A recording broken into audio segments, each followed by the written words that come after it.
Thank you for the music, which is the direct communication. Music just reaches past the intellect and goes right to the heart and communicates so beautifully. And that's what we are about doing, by the way.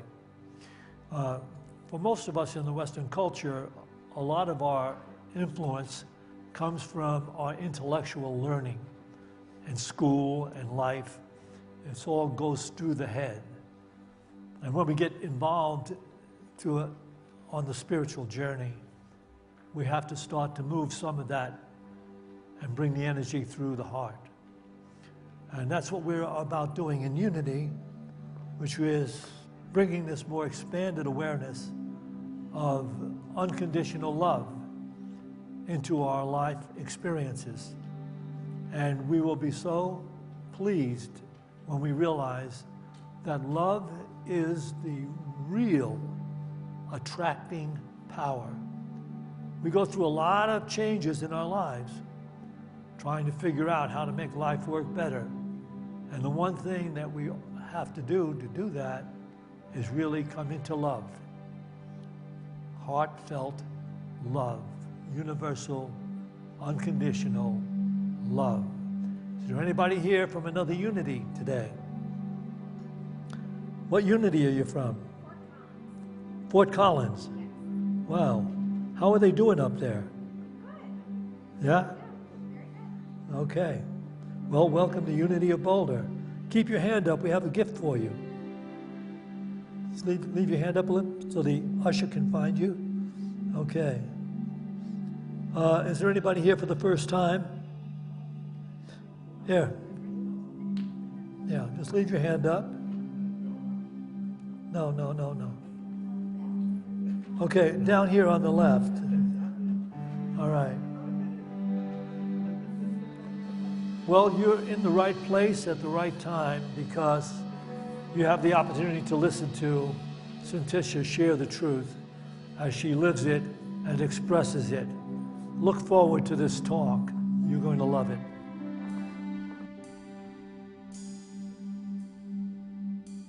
Good morning, everyone. Welcome to Unity of Boulder. Those of you who are joining us in-house and everyone who's joining us online, we love spending time with you each week.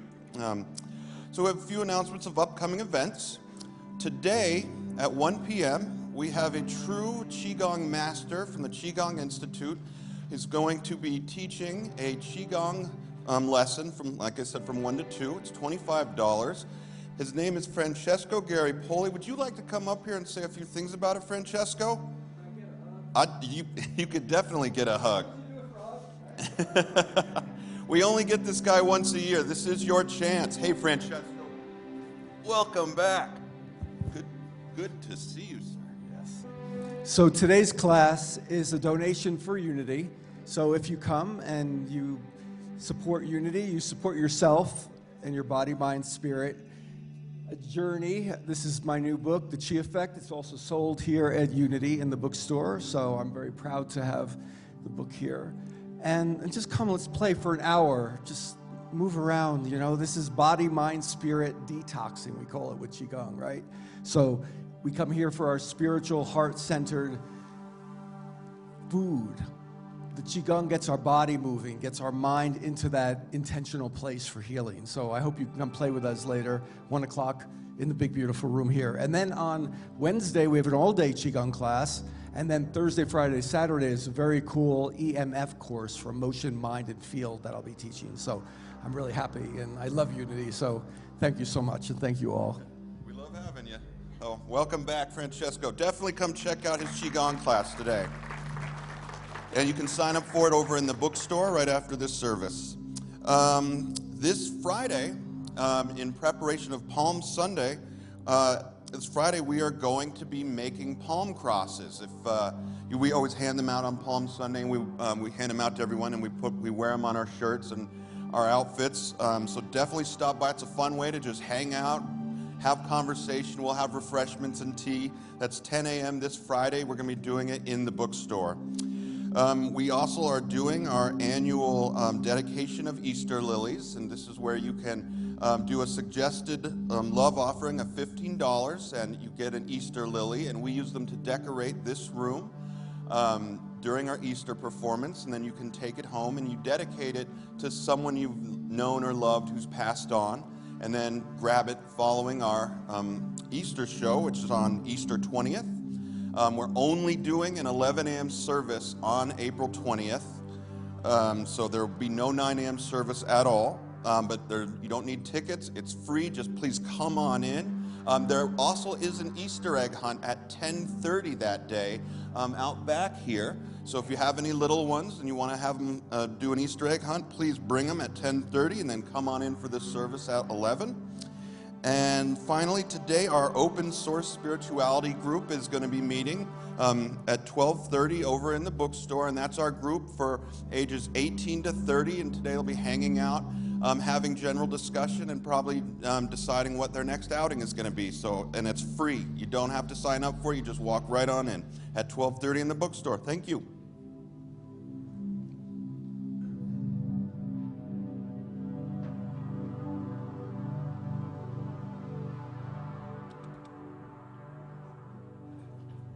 Good morning, everyone. Welcome to Unity today. This is the point in our service where we just come in the presence of this room and we just leave the world outside these doors, and this is a moment and a time for prayer. If you are facing a challenge in your life right now, or you have extended family or friends that are facing a challenge, there's a piece of paper in front of you in the pews that you can write the first name down. You don't have to put the last name or what the issue is, because we know that the universe and spirit already knows what we need before we ask. It's really us getting the presence and moving into the oneness with and as God in this universe, and recognizing the power of this vibration to move it towards somebody else that's facing a challenge that we can actually heighten and bring healing into their lives as well as our own. And it's okay to write your own name down. But we like to sing. This is Steve Sheets. He's the head of our prayer partners, and he will come down the aisle and collect the names, and they'll go into our prayer box for 30 days and be prayed over in-house for 30 days, and then they'll be sent off for 30 days at Silent Unity at Unity Village over a bunch of prayer people 24 hours a day. But we sing this song to come into the presence, and we invite you to sing. They say to sing is to pray twice. May the long time sun shine upon you. All love surround you,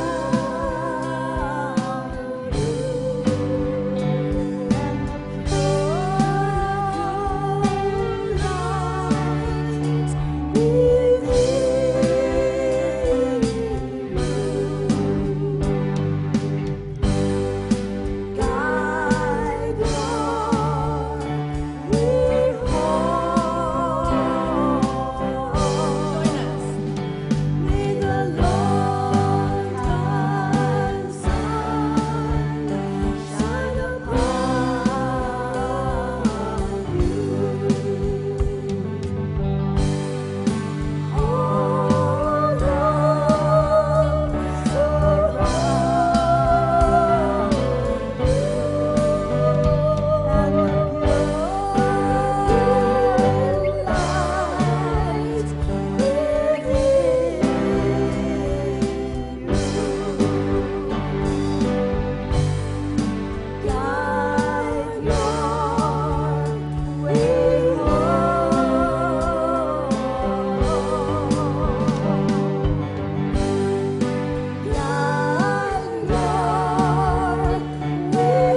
Singing.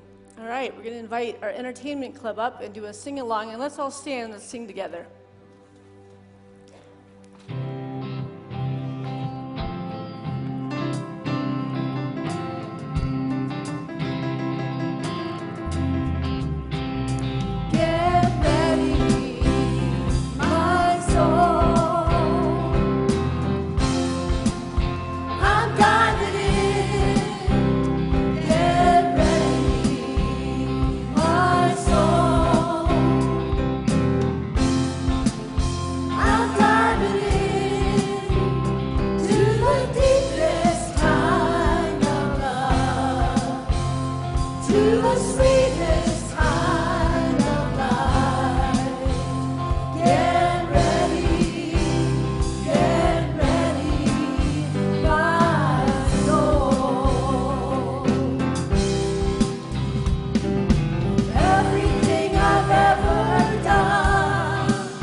And turn and meet one another and get each other's names. Let's have a little community.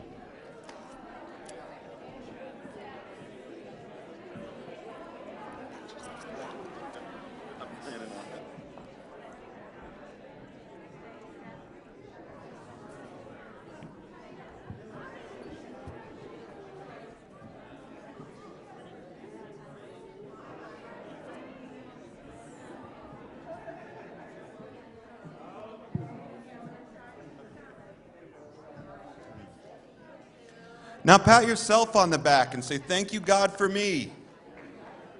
You deserve it. Now I'd like to welcome to our stage today's musical guest, as you all know, Rebecca Abraxas. Welcome back. Just a reminder, for those of you who don't know, every third Friday of every month, She does a sound experience circle downstairs in the meditation room where she just does this huge soundscape experience that just takes you to another planet. This month, it will be on Friday the 18th at 6:30. It's $30 if you sign up beforehand, $35 at the door. Check her soundscape out.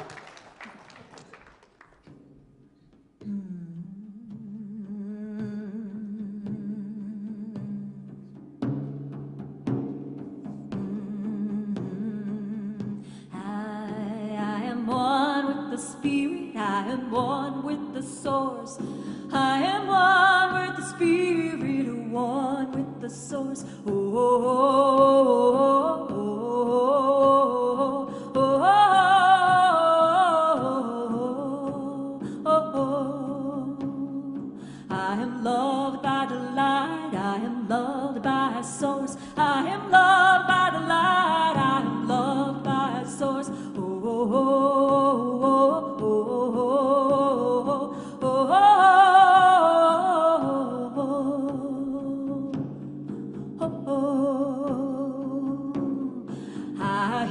My guidance from the living source. I hear my guidance from the living source. Oh, oh, oh, oh, oh, oh,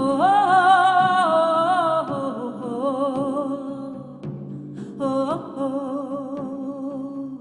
I am healed from my past. I release, I let go. I am healed from my past. I release, I let go. Oh, oh, oh, oh, oh, oh.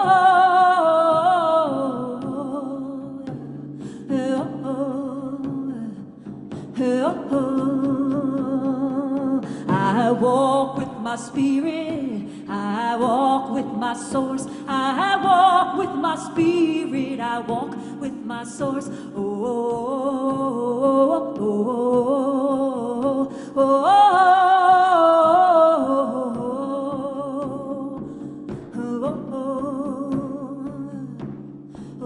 oh,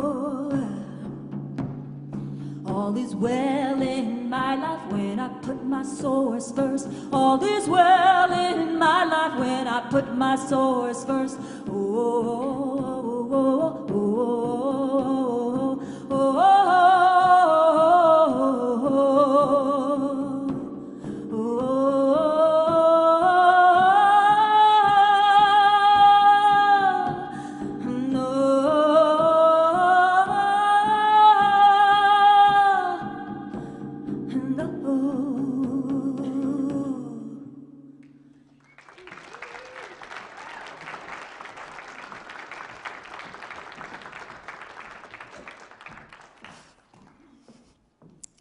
Thank you, Rebecca. That was a wonderful way to start.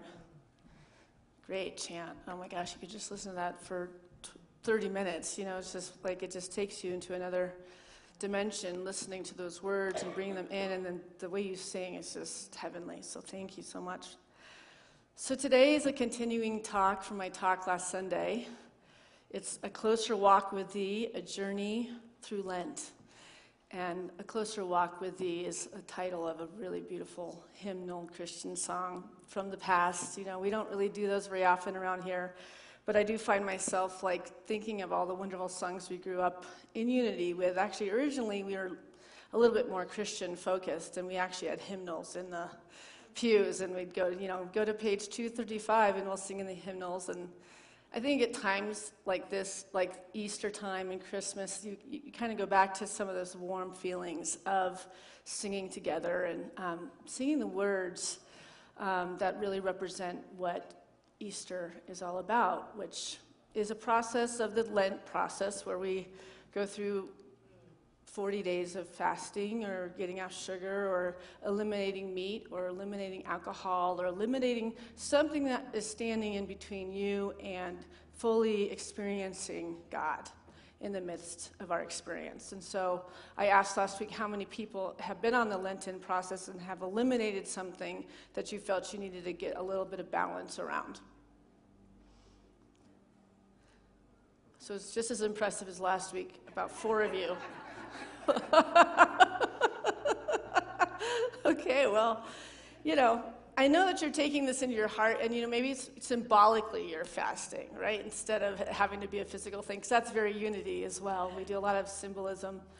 But yeah, so this process, I've been off of sugar since it started, and I've noticed, and I think everybody's feeling it, whether you're fasting or not, that this is a time of things falling away that no longer serve us, so that we're getting ready for the resurrection on Easter, right? So it's kind of the death of old limited belief systems. It's the death of things that we're involved in that no longer serve us, like jobs or relationships that are definitely just they've hit the head. Like you're probably feeling a bubbling up of a little bit of turbulence in your life this time of year. It's just because the universe is honorable and there's cycles to seasons, and this is one of those seasons where it's time to bring some clarity to unhealed things, right? So taking an inventory on what is going well and what is not going well, and what's not going well is probably the teacher right now for us to do greater inner work, to be with what is bubbling up so that we can hopefully have, get in that oneness with God, which is in the midst of us, and allow ourselves to finally heal these things that probably have a voice in our life quite a bit and keep us really from expanding to the great, wonderful souls that we were put here to do and be, right? We are, in our daily lives, we're often swept up into the noise of the world. But Lent offers an opportunity to tune into the quiet whispers of spirit. In this time of devotion, we can become deeply aware of the ever-present divine substance that is the source of all life. This substance is not material, it is formless, eternal, and unchanging. It is the essence behind all forms, and it is always with us, whether we see it or not. In Hebrews it says, "Now faith is the assurance of things hoped for, the conviction of things not seen." Now faith is the assurance of things hoped for, the conviction of things not seen. And this is partially why we do this elimination process of letting go of cookies or something that we run to when we're feeling disturbed. I actually run to cheese and crackers. That's my big one, right? We all have something that, I know I've had a rough day if I've walked in with my purse on my shoulder. I haven't even put it down, and I'm in the refrigerator cutting cheese and eating crackers. That means something happened today that we need to put the cheese back and visit self and go, okay, what happened today, right? Some of us will find ourselves rigorously cleaning our houses like crazy all of a sudden, and we're like, oh, this is normal, it's normal. No, maybe I'm scrubbing this house because there's something I'm trying to avoid, right? We know those moments when something triggered us, something came up. And who's been noticing that you've been having a little bit more of a triggered response lately than usual? Yeah, see, there's the common thread. And I tend to find my common thread through visiting with parishioners during the week in counseling sessions and, in fellowship and things like that, where I find where is the common thread and what is the need right now to observe, We tend to kind of all be growing in similar ways, not in similar situations, but in similar ways. So feeling yourself getting heightened by things that are happening outside of us more often is obviously an opportunity to go, there's something within this, and you might notice that the different times you're getting triggered, there's a similarity between that current, because there's something in that is the great teacher for healing, so that you can step in now as the Christ consciousness, as this higher consciousness, as this beauty that you've always been here to be and do, and that's the journey. We're here to grow, right? So let's contemplate for a second our desire we have to witness this formless, eternal, unchanging energy. This eternal, unchanging energy that's available to us at all times, right? And when we feel disconnected from this energy, it's not because Source or God or Spirit is waning. It's because we are withholding ourselves from that divine oneness, right? So when we find ourselves triggered, it's usually some sort of an ego response or a fear, something that's definitely not of love, and it's something that's saying there's a break here. There's a break in the foundation of who you are that's coming up, right? And we have to find where those breaks are so we can rebuild a strong foundation of spirit under us, so we can overcome the mountains, we can overcome the issues, we can overcome. But we have to build that strong foundation, and that comes from within us. It's not a God outside of us that we're changing God and we're trying to get that God to give us a favor of some kind because we're good or we're this or we're that. The journey is within us, between us. God's never judging you. God's not saying you're being bad. God's not saying you're coming up short. We know when we're coming in with the most unbelievable, authentic, unconditional love into our life, and we also know when we're withholding, fearful, and judging, and living from a place of ego because we don't feel well. I said that last week. You don't feel God, so you don't feel good, right? And that's a really good way to say, like, how am I feeling right now? People say to me all the time, I walk around in constant anxiety. Well, that doesn't feel good, does it? Right? Being in a state of anxiety. And I'm not saying that this isn't a time in this world where we aren't naturally, especially because we're all empathic and we're all connected in oneness to our brothers and sisters, that we're going to feel waves of that, especially if we're meditating. In a way, it heightens it because we feel the pain of others. We also feel the love of others, right? And we're here to collectively come together and bring a new earth, a new world into manifestation. So obviously we have to heal our own underbelly of what we're bringing to this consciousness and this vibration. It says in unity, a core belief of unity is that our thoughts and consciousness shape our reality, meaning that as we change our thinking, our experiences can also change. Even the things that we thought were so wonderful years ago may become old and stale. And as our beliefs change, so does our environment. We can climb a beautiful and eternal mountain of learning and joy, and we can also fall off a mountain and lose our way altogether. And it's all based on the thoughts held in mind and on the words we share with ourselves and other. So the empowered words are going to bring wonderful changes in our life. If we're going to think and speak on the ill wills, on complaining about, on focusing on the least instead of focusing on the best, right? We attract what we are constantly attentive to, right? And so it's really important for us to be looking at what we're thinking about in our lives and why are we getting triggered by outer circumstances that are throwing us off balance from our inner perfection and oneness. In Romans, it says it this way. Oh, no, it doesn't say it on there. I have it on here, not there. Romans 12:2. Do not conform to the pattern of this world, but be ye transformed by the renewing of your mind. Then you will be able to test and approve what God's will is, his good, pleasing, and perfect will. And we were talking about that last week, is finding the difference between my will be done and thy will be done through us in our experience. And how do we do that is by changing the patterns of our mind, not conforming to the world, but transforming our mindsets to become angelic, to become intuitive, to become what Christ put us here to be and do. He was the greatest example of what we are in expression when we work deeply on what we're harboring, holding, and believing about self.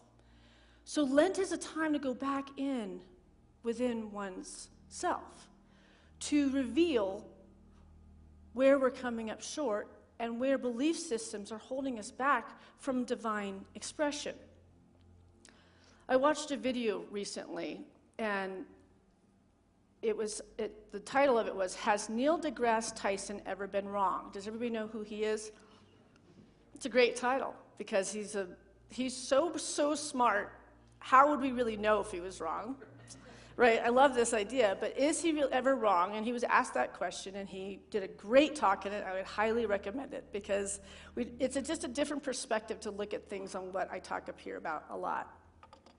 Neil deGrasse Tyson is an American astrophysicist, author, and science communicator who's known for making complex scientific ideas accessible to everybody. It's really fun to watch.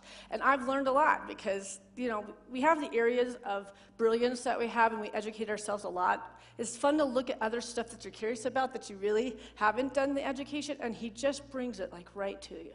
He just loves getting people excited about things that would normally you just kind of shut down because it's so far out there in science, okay? So in this video, it asks us to consider how we can become wrong even when we may have been right at one point. He first discusses that there are different levels of wrong and then moves into talking about how scientists can become wrong. And this is part of the self-correcting scientific process. So listen to this, right?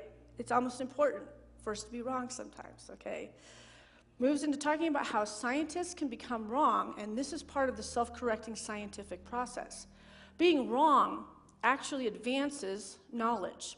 He acknowledges his own errors. The conversation highlights that admitting mistakes and revisiting understanding based on new evidence is part of the scientific process, and ultimately it's part of the unity process, right? Because we hold the right to grow and change and realize that we're limitless potential always. So we're not even the same person yesterday that we're available to being today.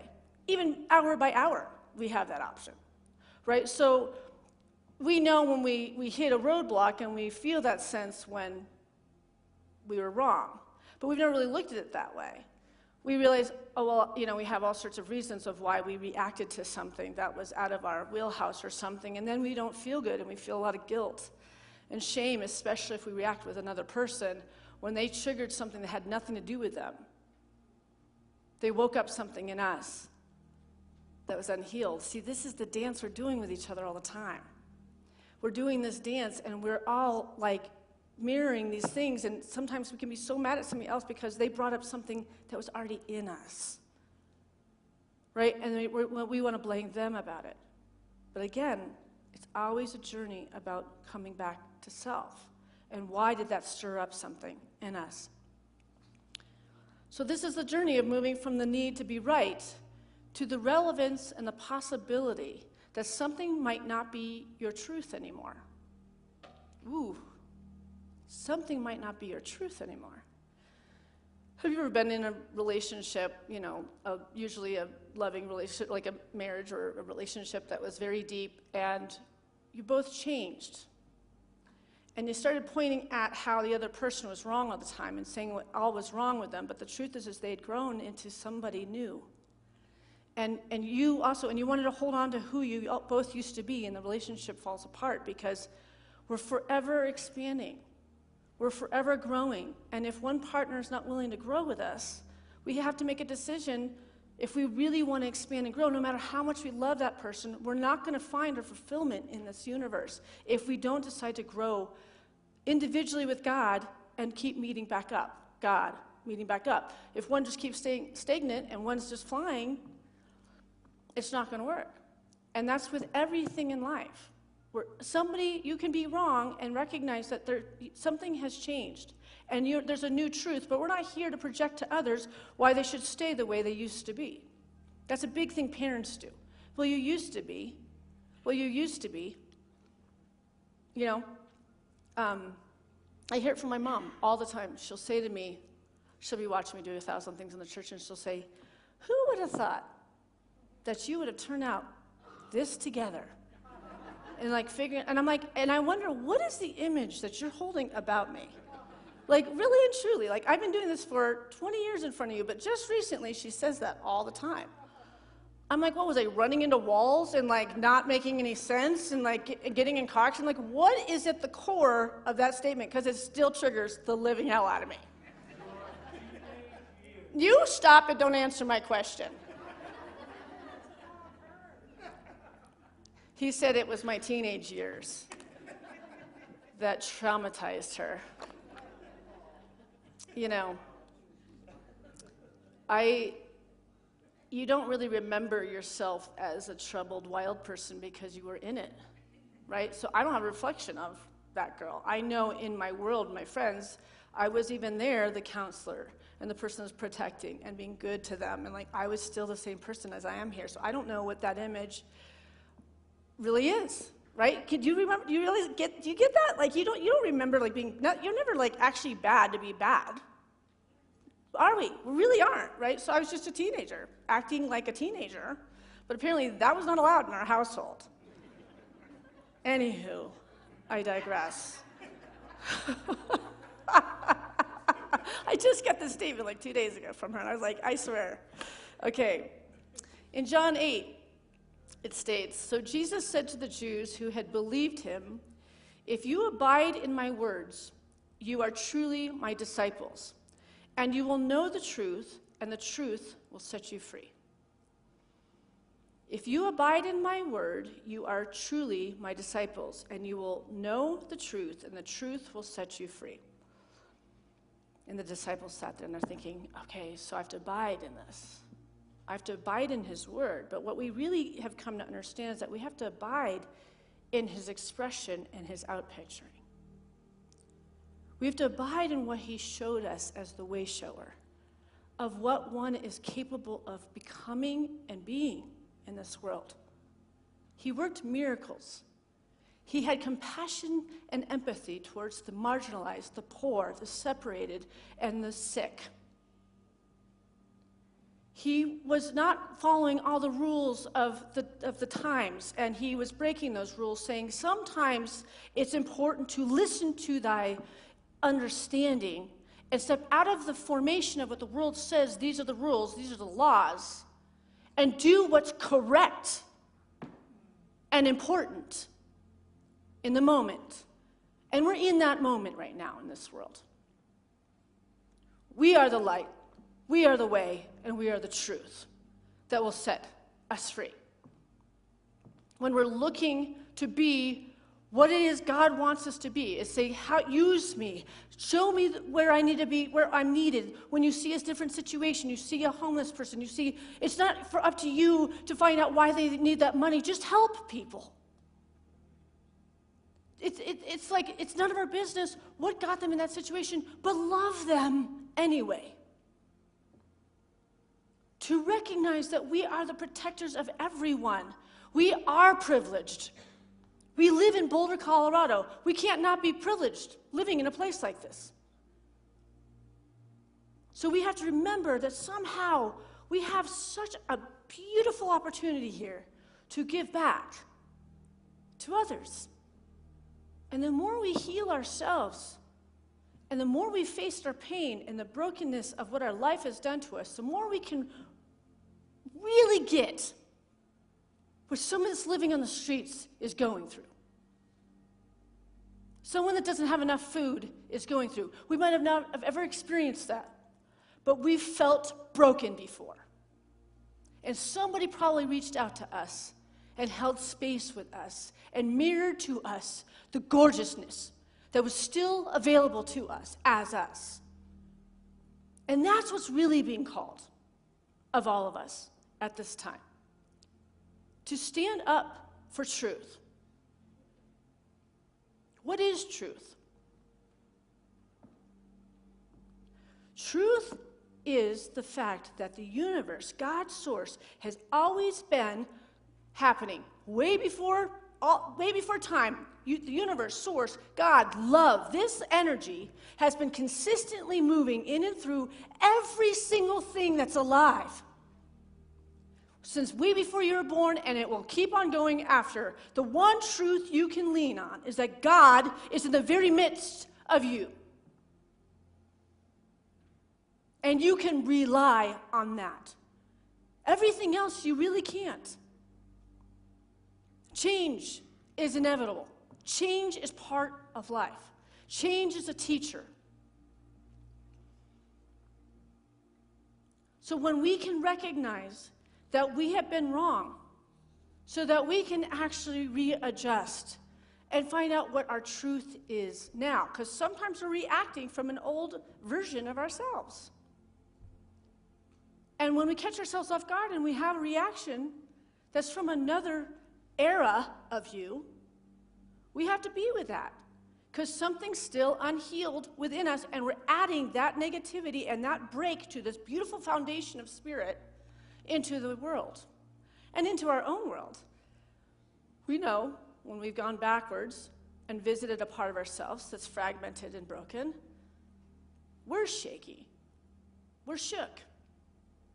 Because we think we've gotten so far in our spiritual work, but we're always bringing up more and more aspects of ourselves that need healing so that we can be more and more adversaries for this living God within us, right? I love this idea because it levels the playing field about right and wrong and opens the door to our own admission that we can grow and learn. We're forever students. Every time you think you figured it out, what happens? Huh? It changes. Every time you're like, I've hit the pinnacle, I am awakened. I've never said that. Has anybody ever felt, I've got it?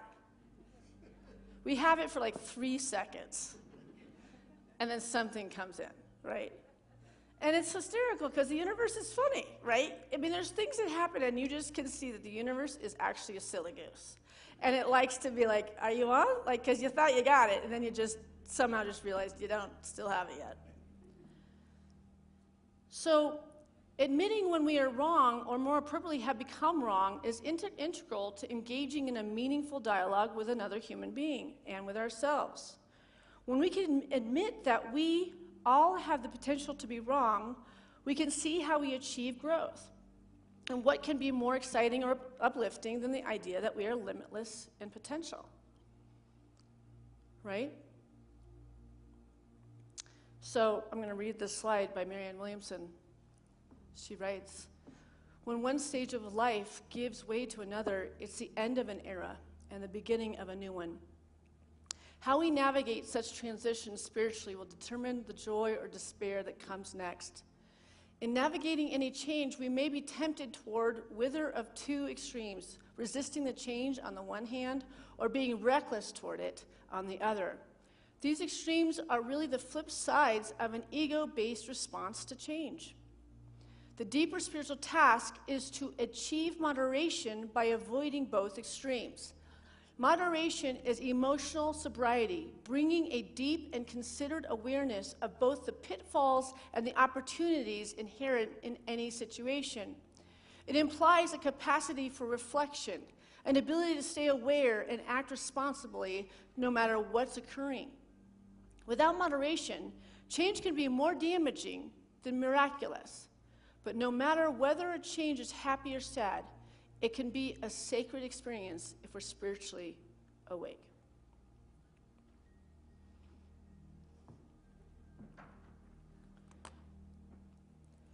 And I saw this wonderful piece of work that a friend gave to me. It says, 8 phrases that changed my life for the better. You aren't stuck. You're just afraid of change. You don't have to be great to start, but you have to start to be great. Nothing changes if nothing changes. Don't just exist, live. Love didn't hurt you. Someone who doesn't know how to love hurts you. Your perspective can be your power or your prison. Life doesn't have to be perfect to be wonderful. Your life is as good as your mindset. Let's just sit with that. Your life is as good as your mindset. And I bet there's a few of you out there that's actually coming up with a whole thing that you'd love to tell me, that it's not just your mindset, that there actually are all these things that are happening right now that are causing the problems in your life. But it does ultimately come down to those things that are happening in the external world do get digested through how you bring it into mind through words, thoughts held in mind, and feelings around those situations. If you are still looking for that one person to change your life, look in the mirror. Gosh, don't you just wish that there was like the person that rides in on the stallion and sweeps you up and just fixes it all, and the fairy tales, the way they write it, and it's like there's someone else that gets to take all that burden and just like fix you, and you don't have to do all this. But it would be unfulfilling if somebody else fixed it for us. It would be an empty experience. So this is very important when we think about the idea of the moderation is emotional sobriety, bringing a deep and considered awareness of both the pitfalls and the opportunities inherent in any situation or change. It's important because the death and resurrection symbolically happens many times in a lifetime, because there are so many dynamics of life. There's early childhood, the relationship with parents. There's the 20s where we think we have figured it all out and have been hurt and have hurt others through our discovery. Then our 30s, where we figure something out, but the journey is about total revelation of self. So in the hidden places within, there is a cell memory that stays with us for all the next years that we're on this planet. Things that have unfinished business, really. And when we think we have it all figured out, the mystery of life has been revealed to us. Another opportunity of growth is revealed. There hasn't been enough I am brought to those situations. I am, which is the greatest word for God. So when we find these feeble, limited things that we're still feeling about self, probably around not feeling like we're enough, or that we're lovable, or that we're smart, or we're one with everyone, or we feel seen, or, it's usually just somehow we're feeling very separate from others. We have to move into that I am. I am whole. I am loved. I am the expression of the living God. I am worthy. I am available. I am a wonderful human being. No matter what is being flung at you, in the core of you, you have to affirm what you actually are, because the only one that really knows the gorgeousness of what you really are is you. And nobody's going to ever see that you unless you really believe and love and truly appreciate that beingness of you. Then it just radiates out, and nobody else can tell you who you are, because there's just such a strong foundation, a bedrock underneath you. In the Greek, they say the most important idea is to know thyself. And it's to love thyself. It's not selfish to love yourself. You can't even really show love to others, really and truly, authentically, organically, in all the real ways, until you can actually really bring this into your heart and recognize the perfection that God made you as in this world.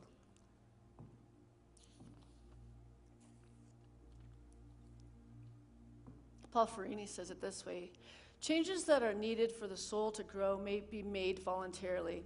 There will be challenges and growing pains as we learn to transform a life led in self-betrayal into a life that enables us to be honest and authentic. Voluntary change, cooperating with our soul's need to grow, can be made without collateral damage. But involuntary change that comes after we have repeatedly refused to answer our soul's wake-up calls, can shake our lives to their foundation. Only you know whether or not you have been procrastinating and ignoring your soul's call for transformation. If you have, you might want to move everything else to the back burner and focus on making immediate changes in your life that end your self-betrayal.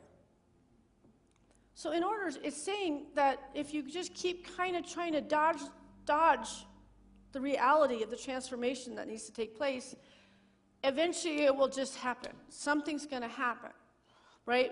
And you might be getting these little whispers, these little moments of opportunity for transformation, and then all of a sudden, your basement floods, you don't have the money to pay for it, and all of a sudden it just seems like things start to fall out of order, right? Because it comes out in the outer world, things that are stirring up within us, because you don't realize your power is that big, that your energy is that big.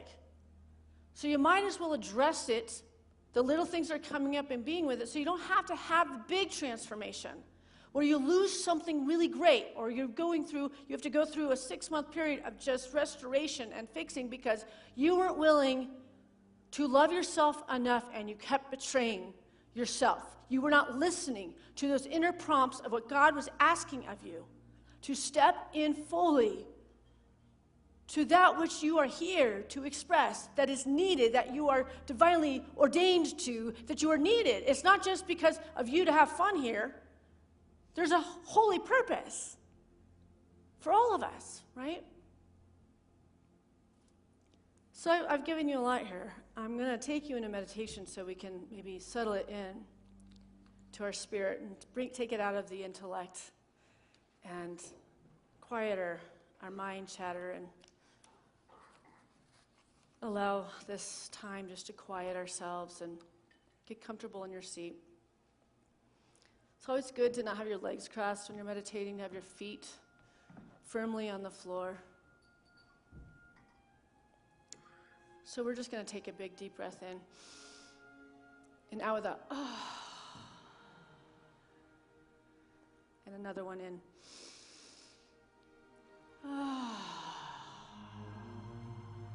And one more.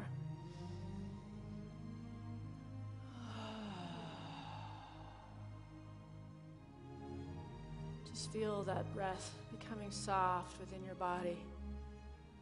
That nurturing breath that brings life to every aspect of your vessel. And as you breathe, bring your awareness to this present moment, the space around you, the quiet within.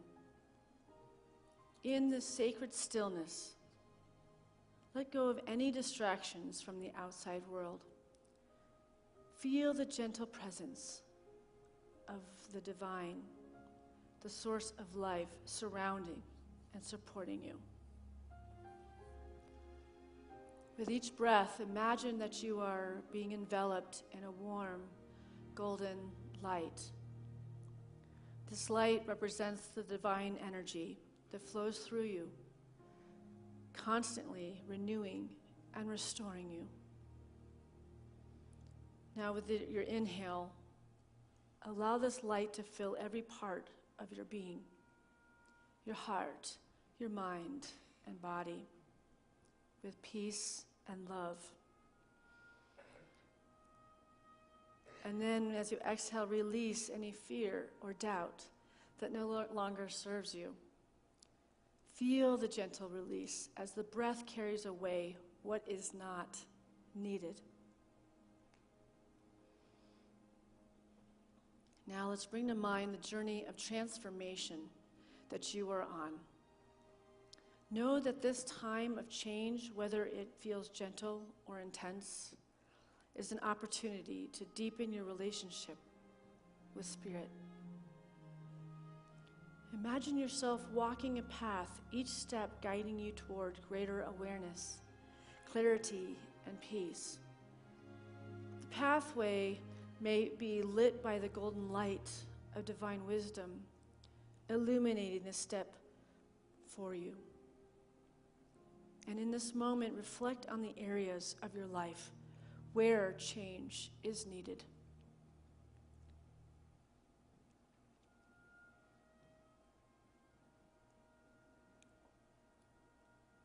Perhaps you are facing a challenge, a shift in perspective, or the need to embrace something new.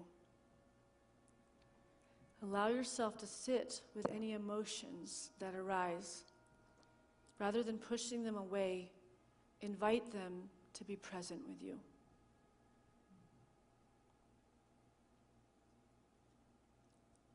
Feel the truth in them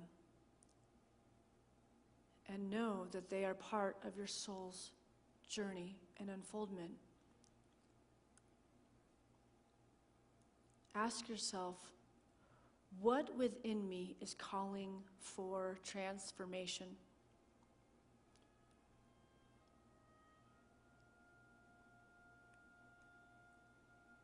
What am I ready to release in order to make space for the divine flow of love, wisdom, and peace?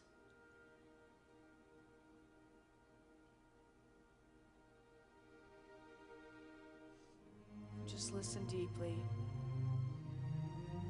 allowing all the insights and the feelings to arise. Trust that the answers you seek are already seeking you.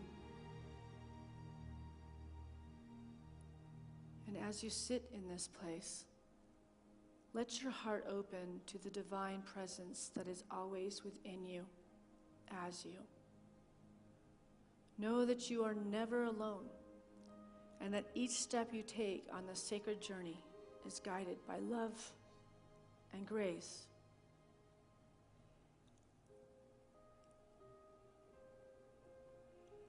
And when you are ready, slowly begin to bring your awareness back to this room. Take a deep breath in, feeling the energy of the divine within you. And as you exhale, carry this peace and transformation forward into the world, into your inner world.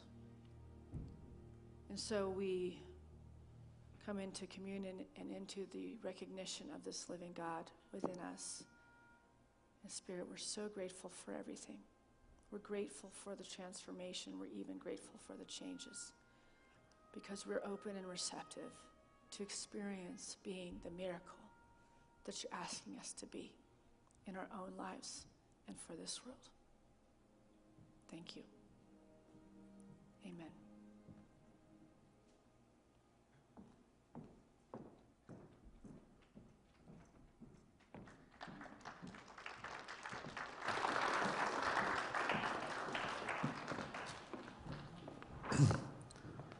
Freely we have received, and we have an opportunity now to freely give back. And so, by giving, we fulfill the truth of our relationship to love. Because love gives and receives, and it continues that way throughout the experience. And I'd like to invite all of you that are watching this live stream, don't just walk away from your screen and take for granted what was shared here this morning. You came in to find out something about your own life and the truth that will help you live more effectively, beautifully, harmoniously. So do give back to Unity of Boulder. And here in our sanctuary, we can bring into our hands that gift we'd like to make to Unity, and we can bless it with this offering prayer. Divine love, through me, blesses and multiplies all that I have, all that I give, and all that I receive, because I give. And so it is. We have Rebecca Braxis to share her incredible talent with us once again.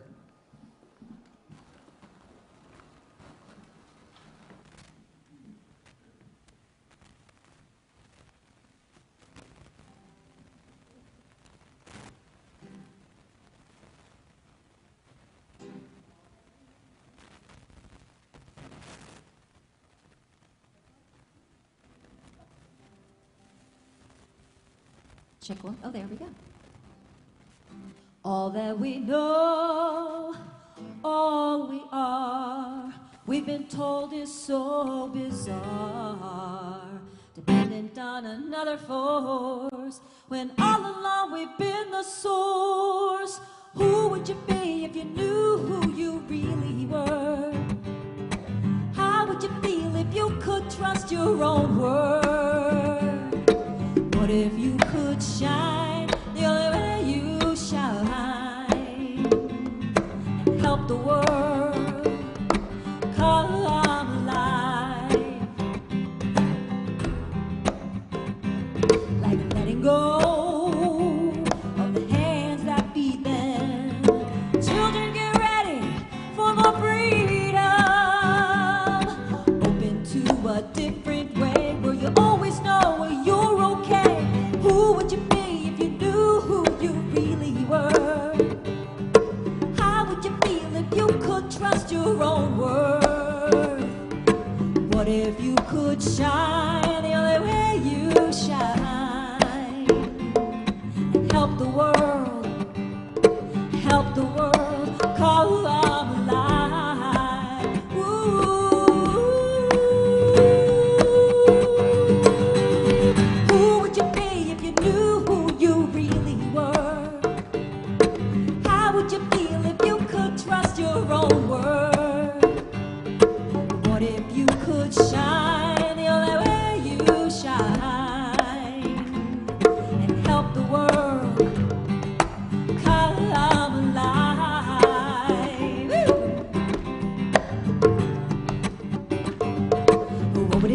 take for you to like you.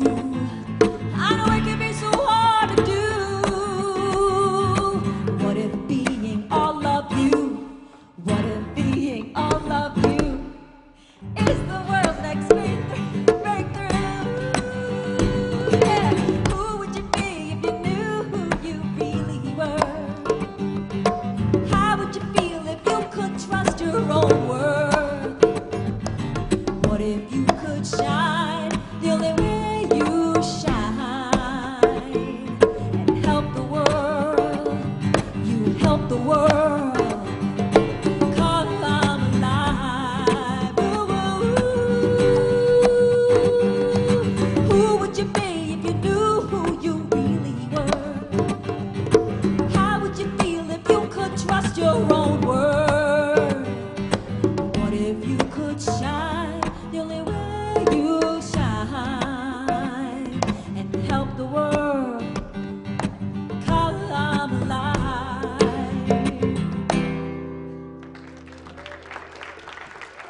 Louis on the bongos.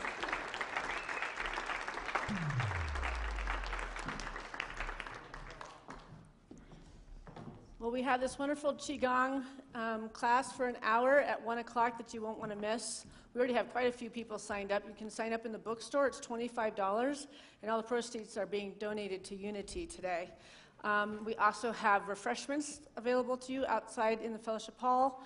And then I have a discussion group right after. It'll be in a circle in the fellowship hall today because we have choir in here today. Open Source will be meeting in the conference room in the bookstore for ages 18 to 30.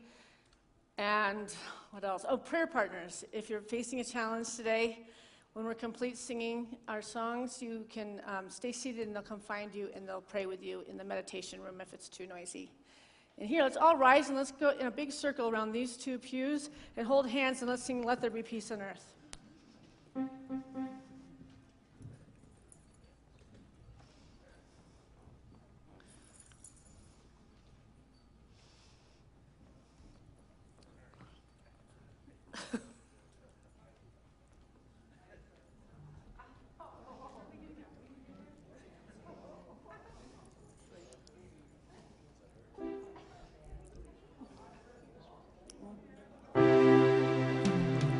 Let there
forgot.